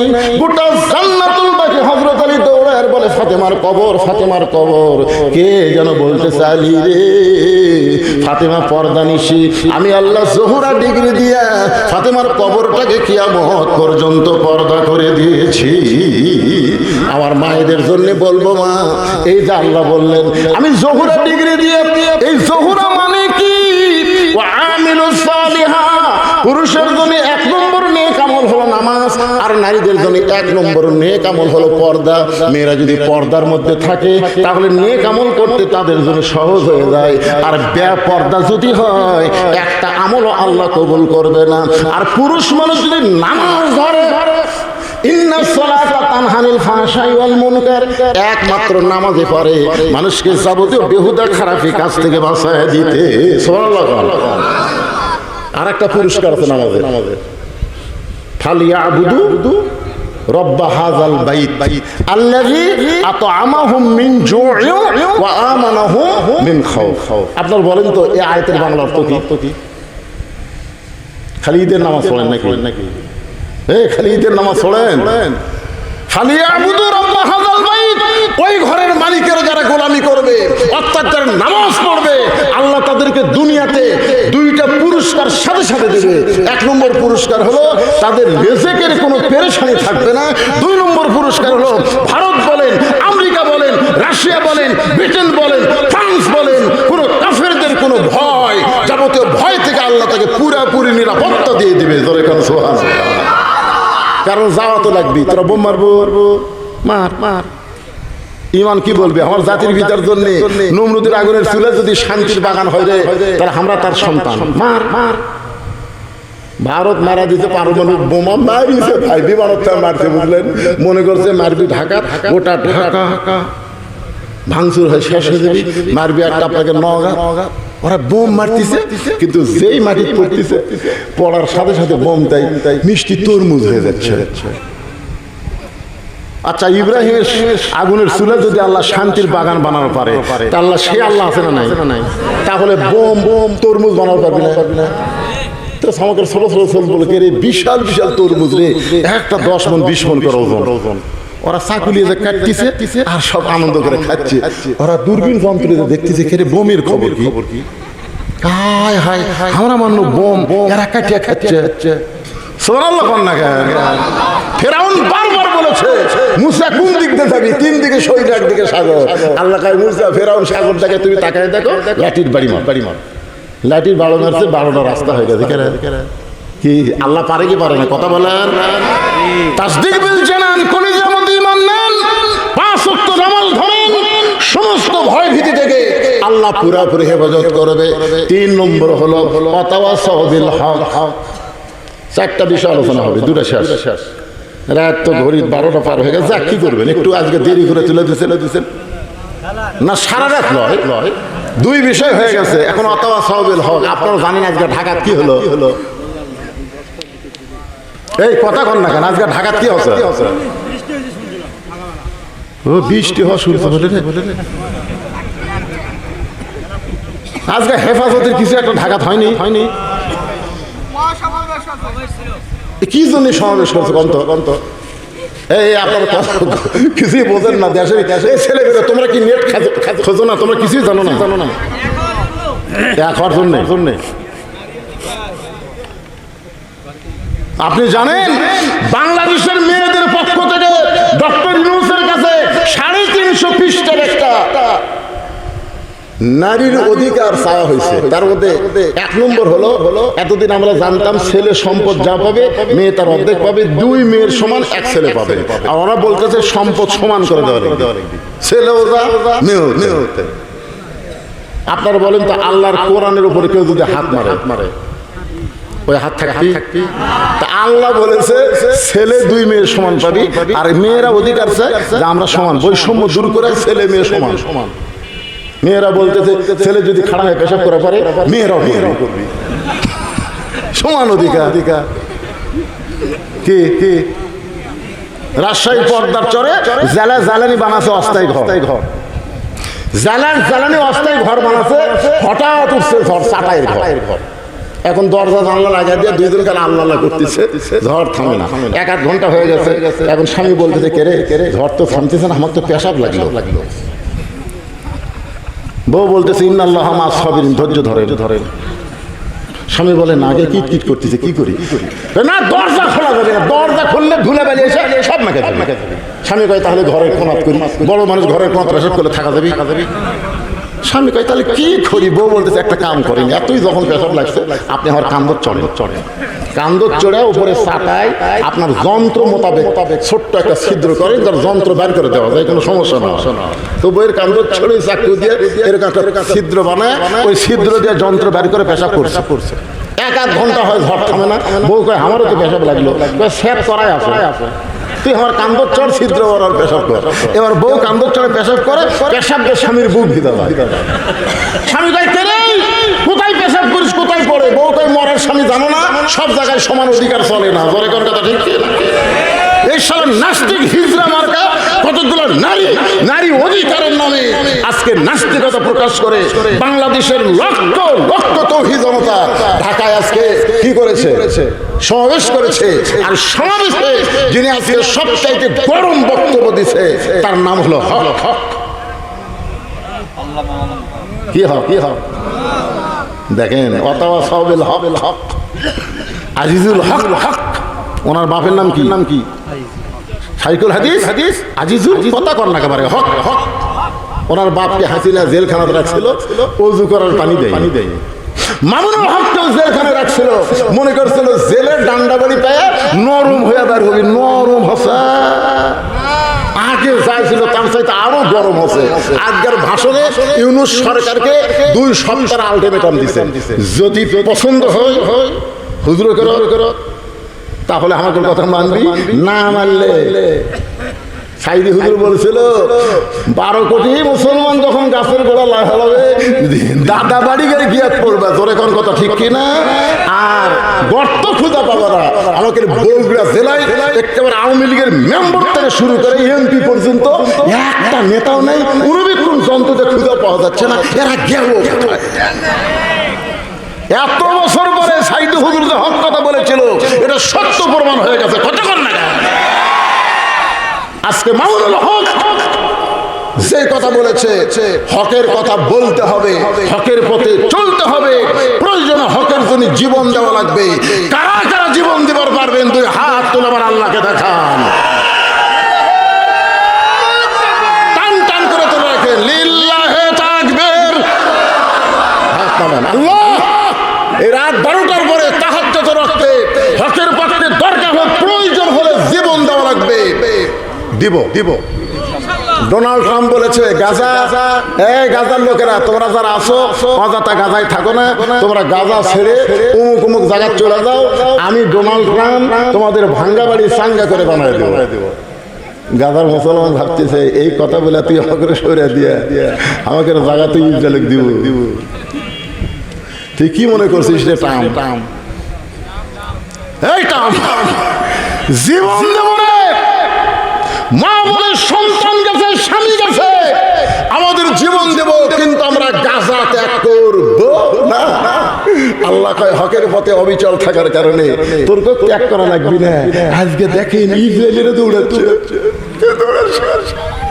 ওরে বাবা রে, জাহান্নামের আগুন তার কি ভাই ধাঁ করে আসতেছে, ওরা খালি দৌড়, গাড়ি ঘোড়া যা আছে তুই দৌড়। কথা কর না কেন? আল্লাহ পারে না, জোরে কোন পারে না?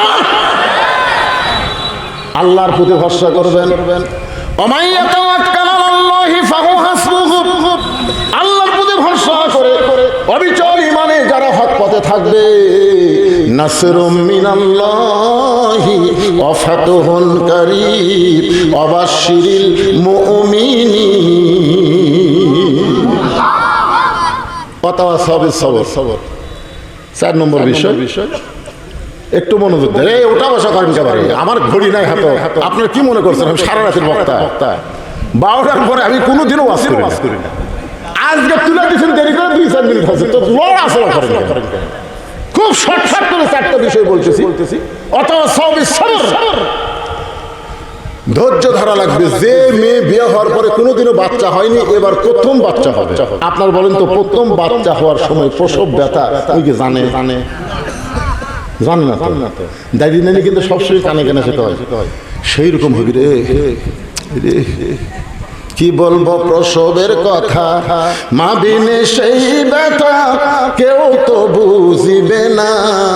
মাজন ঠেকিয়া সন্তানের দায়, অকালে মা মারা যায়, কেন সে মায়ের ভক্তি করো না। এমন দরদি ভাবে কেউ হবে না আমার মা গো।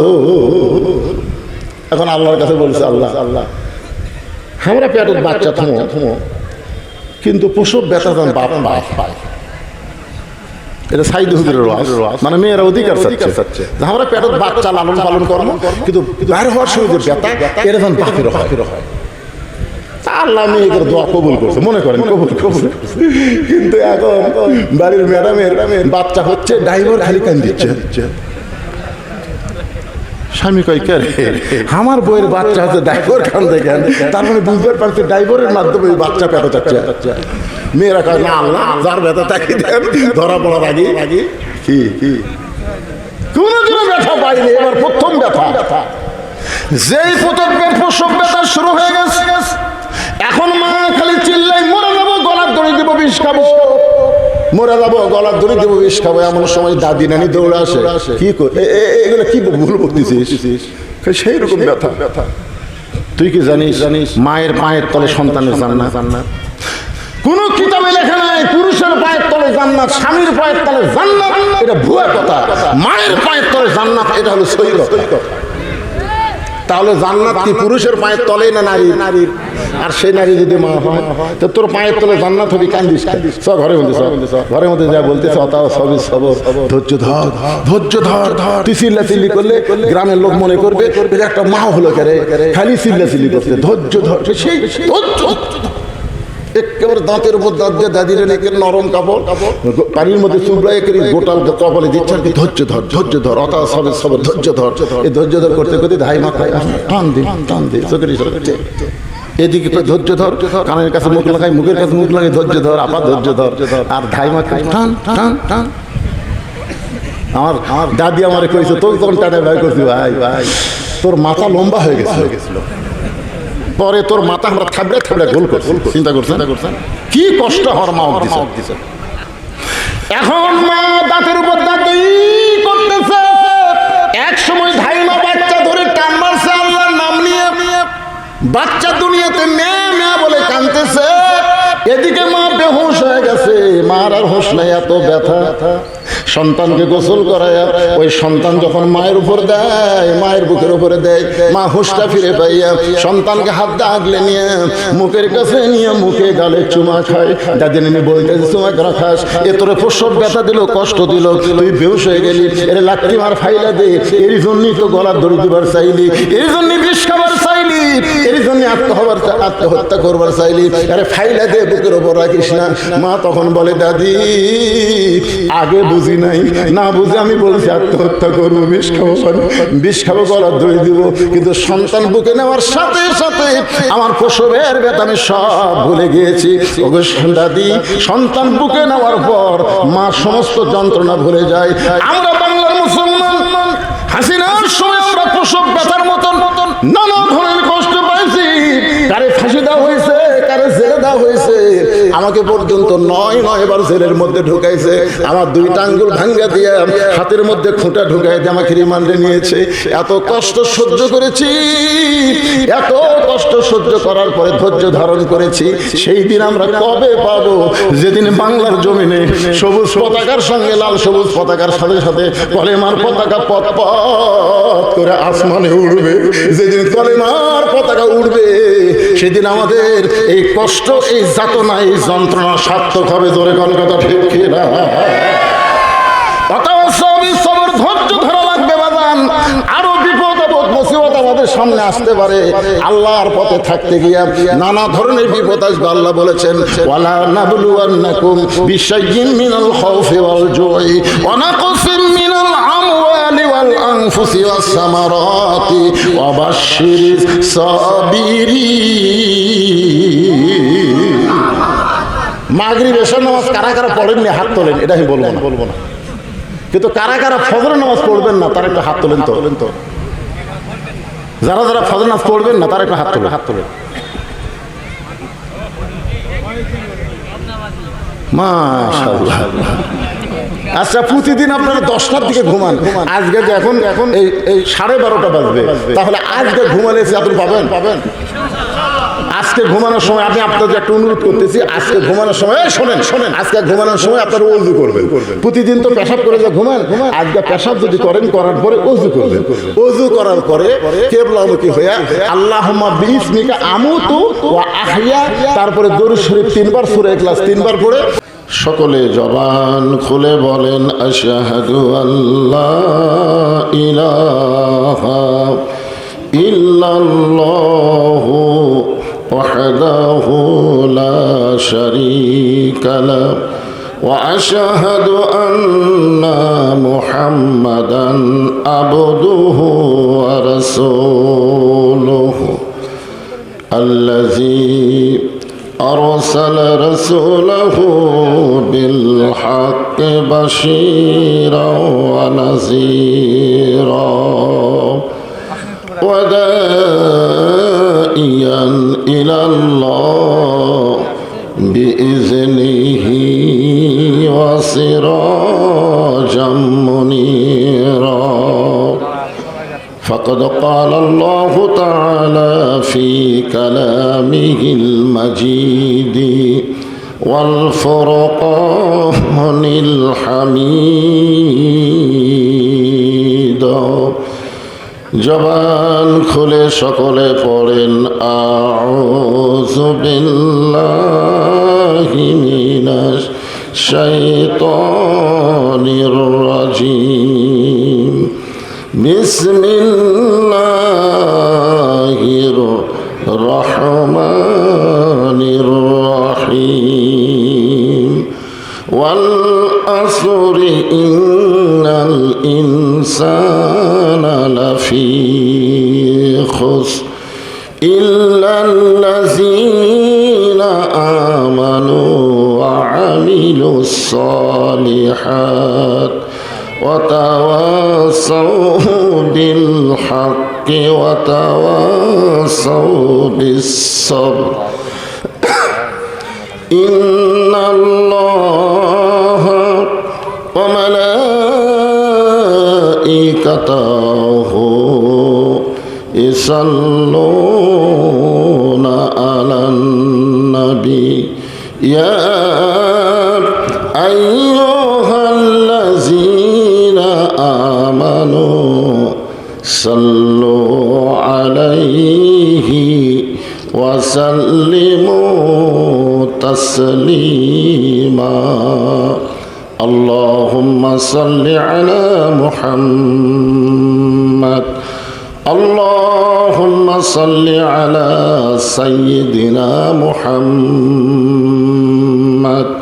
اللهم بارك على محمد مشرك حب محمد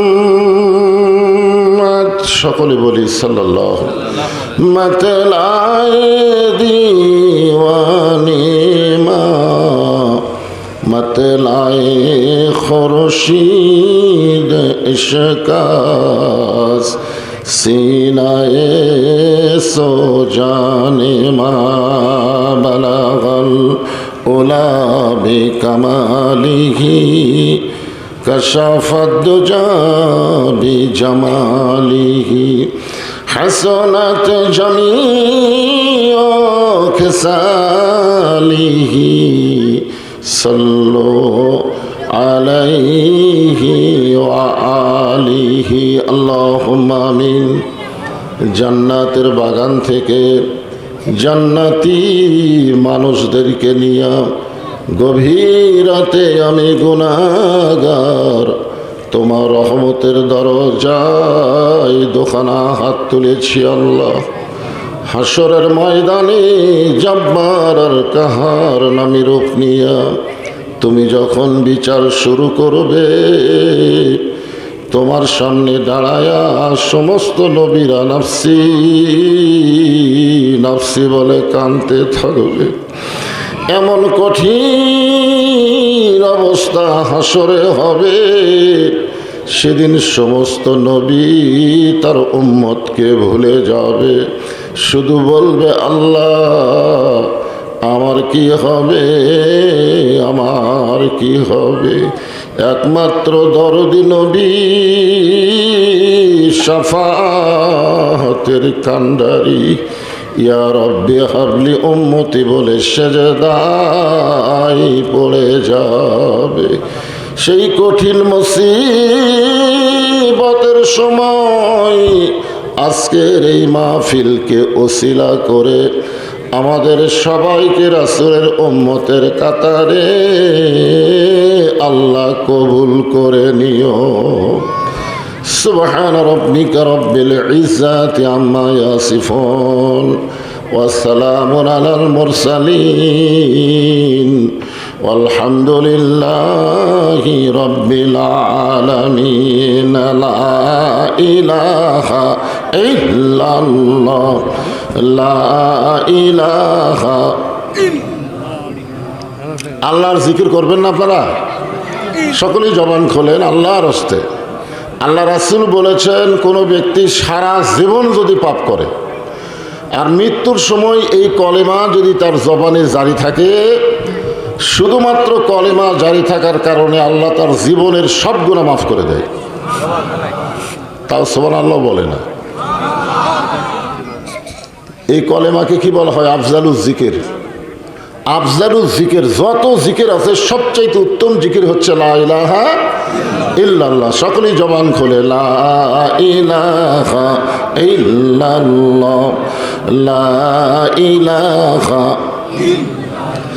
লা ইলাহা ইল্লাল্লাহ লা ইলাহা ইল্লাল্লাহ লা ইলাহা ইল্লাল্লাহ। জোরে লা ইলাহা। এখন তার নিয়র পড়তেছে না যে সামিয়ানার নিচে বসা লাগবে। সামিয়ানার নিচে বসা লাগবে, বাহিরে বসা যাবে না। এই গরমের মধ্যে বলতেছে আরো চাপা এলেন। এই গরমের দিনে এত চাপা যায়? আপনারা তো এমনি চেপে চেপে বসে আছেন, তো পিছনে আপনারা একটু বসার ব্যবস্থা করে দেন, তাহলে যারা দাঁড়িয়ে আছে তারাও বসুক। হ্যাঁ, আর যদি ফাঁকা থাকে, আপনাদের মাঝে যদি ফাঁকা থাকে, যদি চাপা যায়, কারণ বাংলাদেশের মানুষ জায়গা দেওয়ার অভ্যাস আছে, আছে না নাই? গোটা পৃথিবীর মধ্যে সবচাইতে ঘনবসিত হওয়ার পরেও রোহিঙ্গা মুসলমানকে আমরা জায়গা দিয়ে প্রমাণ করেছি জায়গা দেওয়ার অভ্যাস আছে। তো রোহিঙ্গারে যদি দিবার পারেন, তারা দাঁড়ায় আছে, এরা রোহিঙ্গা? ওরা তো আপনাদেরই ভাই। এই জন্য একটু আল্লাহর জিকির করেন, আর যার সামনে ফাঁকা আছে একটু জমে বসেন আর জিকির করেন লা ইলাহা ইল্লাল্লাহ লা ইলাহা লা ইলাহা ইল্লাল্লাহ লা ইলাহা ইল্লাল্লাহ লা ইলাহা ইল্লাল্লাহ লা ইলাহা ইল্লাল্লাহ। যার দিলে আছে আমার আল্লাহর ভয়। কার ভয়? যার মনে আছে আল্লাহর ভয়। আল্লাহ আল্লাহ সব সময়, আহার নিদ্রা ভালো লাগে না এই দুনিয়া, ভালো লাগে না, ভালো লাগে শুধু আল্লাহ, লা ইলাহা ইল্লাল্লাহ, লা ইলাহা ইল্লাল্লাহু মুহাম্মাদুর রাসূলুল্লাহ। সকলেই বলি সাল্লাল্লাহু আলাইহি ওয়াসাল্লাম। আপনাদের মান্দা তো বহু মাহফিল করছি হিসাব ছাড়া, আমার মতন এত মাহফিল কোনো বক্তাই করে না, কিন্তু আপনারা তো খুব ঝিমে গেছেন। কলেমা যখন শেষ করলেন মুহাম্মদ রাসূলুল্লাহ বলার পরে, বক্তা বলার আগেই বলা লাগবে সাল্লাল্লাহু আলাইহি ওয়াসাল্লাম। এটা আস্তে বললে হবে না, জোরে বলা লাগবে। কি জন্যে? কারণ আপনারা যদি জোরে বলেন, একদল ফেরেশতা আছে এই বলাটা শুনবে, আর আপনাদের নামে রাসূলের রওজা মোবারকে এই দরুদগুলো পৌঁছায় দিবে। আপনি আমি মদিনায় যাওয়ার কোনো গ্যারান্টি, কিন্তু আমাদের দরুদগুলো মদিনায় পৌঁছে যাবে। এই জন্যে রাসূলের প্রতি দরুদ পড়ার ব্যাপারে কোনো অলসতাও চলবে না, কৃপণতাও হবে না। ভাষ্য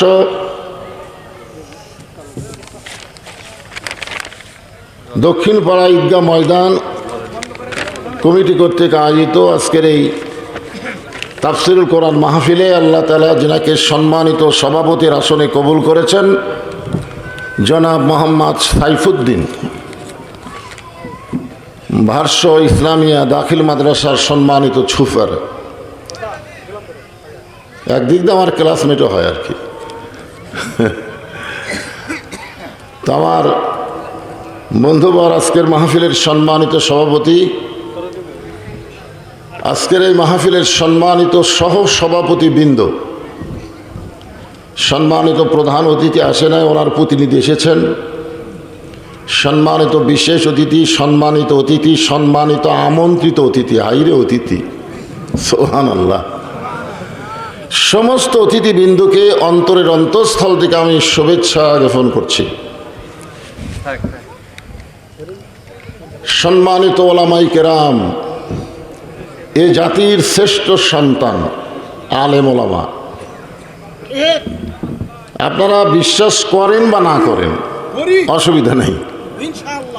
রাসূল বলেছেন আল ওলামা ওয়ারাসাতুল আম্বিয়া, আল্লাহ বলেছেন ইন্নামা ইয়াখশাল্লাহ মিন ইবাদিহিল ওলামা। আপনাদের মাঝে মাঝে যে সমস্ত আলেম ওলামা বসে আছেন, মঞ্চে আছেন, মাগরিবের নামাজের পর থেকে এত রাত পর্যন্ত কোরআন হাদিসের আলোকে অত্যন্ত গুরুত্বপূর্ণ আলোচনা করে আপনাদেরকে শোনালেন, আলেম ওলামা সহ আজকের মাহফিলের বক্তাগণকে অন্তরের অন্তঃস্থল থেকে আমি শুভেচ্ছা জ্ঞাপন করছি। আজকে একটা নতুন ঘটনা ঘটল, সেটা হলো আমার আগের দিনে ওয়াজ করলেন, উনি আবার বিজ্ঞাপনে লিখছেন দ্বিতীয় বজলুর রশিদ। আমি দেখলাম আমার কণ্ঠ শুধু নকল করেন, আমার ওয়াজগুলোও নকল করছে। না, খালি কণ্ঠ নকল করলে হতো, এখানে ওয়াজগুলোও পুরোপুরি বলবার না পারলেও খামসা খামসি করছে। জোর এখন কথা ঠিক কিনা?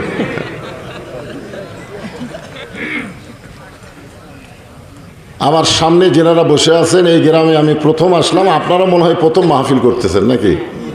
মাশাআল্লাহ, প্রথম। যেনারা বসে আছেন, দাঁড়িয়ে আছেন, আমি আমার অন্তরের অন্তঃস্থল থেকে আপনাদের সবাইকে শুভেচ্ছা জ্ঞাপন করছি। আমি খবর পেলাম, দেখিনি, যে আপনাদের চাইতেও নাকি মা বোনদের সংখ্যা বেশি, বরাবরই বেশি হয়। তেরে বল প্রথম করলেন, তারপর বেশি বরাবর কেমনে হয়? আচ্ছা ঠিক আছে, অসুবিধা নেই। এই চেয়ার ফাঁকা রাখলে হবে না, আরেকজন এসে বসে। আচ্ছা, সম্মানিতা মা বোনেরা, পর্দার অন্তরালে বসে বসে যারা আলোচনা শুনতেছেন তাদেরকেও শ্রদ্ধা জ্ঞাপন করে এই মুহূর্তে জানতে চাচ্ছি আপনারা সকলে কেমন আছেন? ভালো হবে না, কবে আলহামদুলিল্লাহ। আলহামদুলিল্লাহ বললে ভালোর চাইতেও ভালো হবে, ঠিক কিনা বলেন? আলহামদুলিল্লাহ আলা কুল্লি হাল কালা রাসূলুল্লাহ সাল্লাল্লাহু আলাইহি সাল্লাম। আল্লাহ রাসূল বলেছেন, সর্ব অবস্থায় আল্লাহর শুকরিয়া আদায় করা হলো বান্দার হক। যে আল্লাহ দয়া করে রহম করে আজকের এই জান্নাতের বাগানে কবুল করেছেন, আমরা সে আল্লাহর উপরে খুশি না বেজার? তাহলে জবান খুলে সমস্বরে সকলে বলবো, রব্বানা লাকাল হামদ হামদান কাসীরান তাইয়িবান মুবারাকান ফীহি। আমরা প্রশংসা করলাম কার? কেন করলাম? প্রত্যেকটা মাহফিলে এ কথা আপনাদের বলেছি, কিন্তু মনে নাই। আল্লাহর প্রশংসা করার কারণ হলো, রুহের জগতে আল্লাহ আমাদের রুহুকে এত ভালোবেসেছেন যে দুনিয়ার জগতে আল্লাহ মুসলমানের ঘরে আমাদের কবুল করেছেন। অন্য কোনো ঘরে কবুল করলে আমাদের কি হতো? আল্লাহ যেখানে বলেছেন লা তামুতুন্না ইল্লা ওয়া আনতুম মুসলিমুন, মুসলমান না হয়ে মরো না। আপনারা বলেন তো, হিন্দুর ঘরে জন্ম নিয়ে মুসলমান হয়ে মারা যাবে? খ্রিস্টান ইহুদির ঘরে জন্ম নিয়ে মুসলমান হয়ে মারা যাবে? যার প্রমাণ হলো নবীর চাচা আবু তালেব মৃত্যুর সময় রাসূলকে বলতেছেন, চাচা মরেই যখন যাচ্ছেন একটাবার বলেন লা ইলাহা ইল্লাল্লাহ, আমি আপনার হাত ধরে জান্নাতে পৌঁছায় দিব। চাচা উত্তরে বললেন, মরেই যখন যাচ্ছি বাপদাদার ধর্ম ছাড়বো না। এখান থেকে বিশ্বাস, অন্য ধর্মে জন্ম নিয়ে মুসলমান হয়ে মরা খুবই কঠিন, কিন্তু আল্লাহ আমাদের এই কঠিন জিনিসটা না রেখে সরাসরি মুসলমানের ঘরে কবুল করার কারণে জবান খুলে বলবো আলহামদুলিল্লাহ। একটা কথা আছে আমাদের বগুড়াতে, যে কোনো সময় যদি ঠেকে যাস তাহলে আমাকে স্মরণ করিস, এরকম কথা বলে না? আমার মোবাইল টোবাইল রেখে দে, কোনো সময় যদি ঠেকে যাস তাহলে আমার স্মরণ করিস, আমি সঙ্গে সঙ্গে হাজির হব। আমরা যদি কোনো সময় ঠেকে যাই, দুনিয়াতে না আখেরাতের আদালতে যদি ঠেকে যাই, ঠেকা বোঝেন না, একে পাপটা বেশি করছি, জাহান্নামের রায় হয়ে গেছে, এমন সময় আমাদের একজন উকিল আছেন আমার মুক্তার, আছেন আমার ব্যারিস্টার, শেষ বিচারের হাইকোর্টেতে তিনি আমায় করবেন পার, আমি পাপী তিনি জামিনদার। এই তিনি হচ্ছেন ভাগ্যগুণে আমাদের নবী মুহাম্মাদুর রাসূলুল্লাহ। আল্লাহ যখন হাকিম হয়ে আমাদেরকে আসামি বানায় বিচার শুরু করবেন, ওই সময় আমাদের নবী উকিল হয়ে ব্যারিস্টার হয়ে আমাদের পক্ষে আল্লাহর কাছে ওকালতি করে আমাদেরকে সুপারিশ করে জান্নাতে পৌঁছায় দিবেন। খুশি না বেজার? তাহলে আরেকবার বলে আলহামদুলিল্লাহ। যে কোরআন থেকে আমি আপনাদের সামনে সূরা আসর আলোচনা করব, ছোট্ট একটা সূরা, সময়ের দিকে খেয়াল করে। কোরআনের একেবারে সবচাইতে ছোট একটা সূরা, নাম হলো আসর। আসর শব্দের অর্থ হলো সময়। সময় অত্যন্ত গুরুত্বপূর্ণ একটা বিষয়। কিছুদিন আগে হাসিনার সময় ছিল, এখন ইউনূসের সময়, সামনে আর একজনের সময় আসতেছে, জোরে কোন ঠিক কিনা? এই জন্য আব্দুল আলিম একটা গান গাইছে বহু বছর আগে, এখনকার ইয়ং জেনারেশন সেটা জানে না, কিন্তু এই যে আমার ভাইগুলো বসে আছে এনারা মোটামুটি জানবে। মিশে মায়ায় বন্দি থাইকা করলাম কত খেলা, পশ্চিমে তাকায়া দেখো তোমার ডুইবা গেছে বেলা। বেলা মানে কি? সময়। ধরে কারণ বেলা মানে কি? আর বেলা নাই রে, আর বেলা নাই, ডুবে যাচ্ছে। তার মানে কি? সময় শেষ হয়ে যাচ্ছে। আপনারা বলেন যে সন্ধ্যার সময় আমাদের কাছ থেকে চলে গেছে, এখন 11টা পার হয়ে 12টার দিকে যাচ্ছে। এভাবে আমাদের হায়াত থেকে আমাদের সময়গুলো কিন্তু ফুরেই যাচ্ছে। জোরে কোন কথা ঠিক কি না? হয়তো মনে করতেছেন না এখন আমার অনেক সময় আছে। না, আল্লাহ তাআলা সময়ের কসম করলেন। সময় অত্যন্ত গুরুত্বপূর্ণ একটা বিষয়। বর্তমান সময় খুব একটা ভালো না। ছোট্ট একটা বাচ্চা আমার কাছে নিয়ে এসে বলে, হুজুর সবসময় কান্দে, একটু দোয়া পড়ে ফুঁ দেন। আমি সুরাম ফালাক নাচ পড়ে ফুঁ দিলাম, ও আরও জোরে কান্দে বর্তমান সময়ে। তা আমি একটা পানি পড়ে দিলাম আয়াতুল কুরসি পড়ে, ওটা পান করার কথা বললাম। কিছুদিন পরে বলতেছে, হুজুর বর্তমান সময়ে দোয়া দুরুদের কোনো দাম নেই, বর্তমান সময়ে দোয়া দুরুদ চলতেছে না। মনটা খুবই খারাপ হয়ে গেল যে কি সময়, যে সময় আর দোয়া দুরুদের কাজ হয় না। কিছুদিন পরে বললাম, মা এখন আমার সন্তানের খবর কি, কার কান্দে না?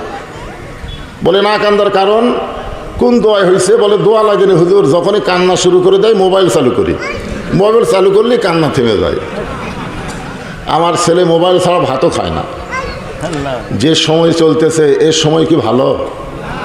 যে সময়ে ইহুদির বাচ্চারা ফিলিস্তিনের মুসলমানকে হত্যা করতেছে, যে সময়ে ভারত মুসলমানের মসজিদ মাদ্রাসাগুলো ভেঙে দিচ্ছে, জোরে কোন ঠিক কিনা? যে সময় চলতেছে এই সময়, সব সময় কে শপথ করে আল্লাহ বলতেছেন, ইন্নাল ইনসান লাফি খুসর, নিশ্চয় মানুষগুলো ক্ষতির ভিতরে। অর্থাৎ আমরা সবাই জানি আল্লাহর সৃষ্টি জগতের মধ্যে মানুষকে আল্লাহ তাআলা সবচাইতে ভালোবেসে সৃষ্টি করছেন, জোরে কোন ঠিক কিনা? এই মানুষের কথা বলতে গিয়ে আল্লাহ কোরআনের অন্য জায়গায় 4টা শপথ করেছেন, ওয়াত্তিন ওয়াজ্জাইতুন ওয়াতুরি সিনিন ওয়াহাজাল বালাদিল আমিন। কয়টা শপথ?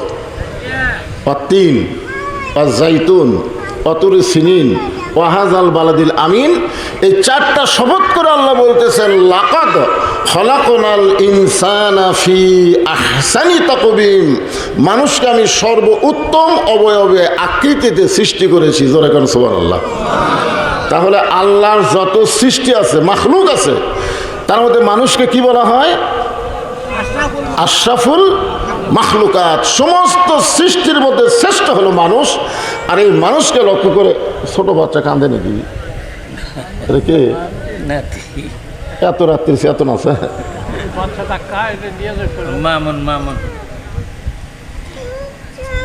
তাহলে আপনি একটুটাই লাগবে কি যে শুরু করছে, বাড়ির যাবি রে, ইয়ে বাড়ির যাবি রে। আচ্ছা যাচ্ছে যাচ্ছে যাচ্ছে।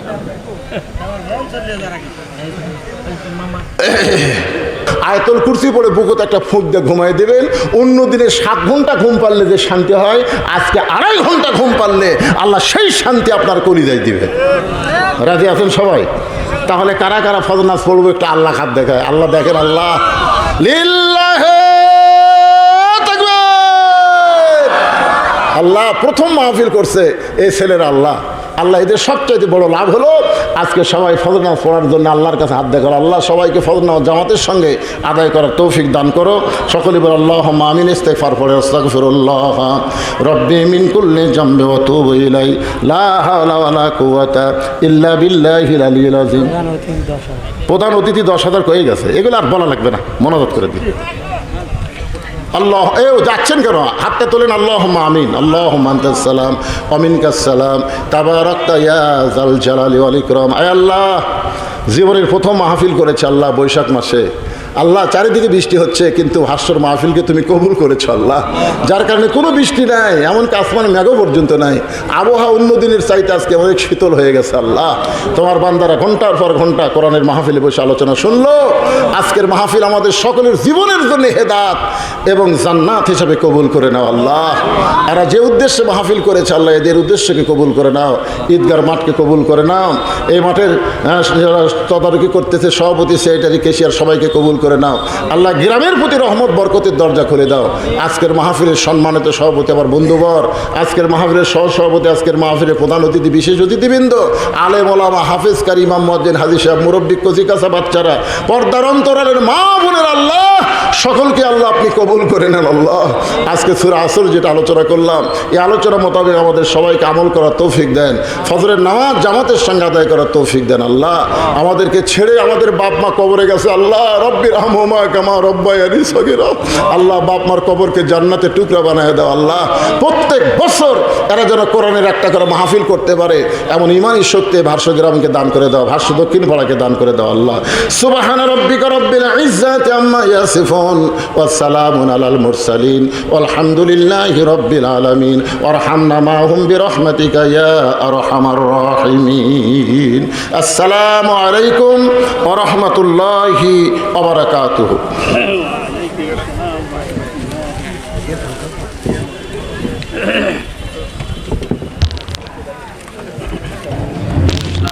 ভালো আছে ভাই আসসালামু আলাইকুম আব্দুল খালিকের মাওলানা সাহেবের গ্রাম এটি গ্রাম এটি এই গ্রাম জি এই পশ্চিম পাড়া ঈদগাহ মসজিদ সরষা থাকেন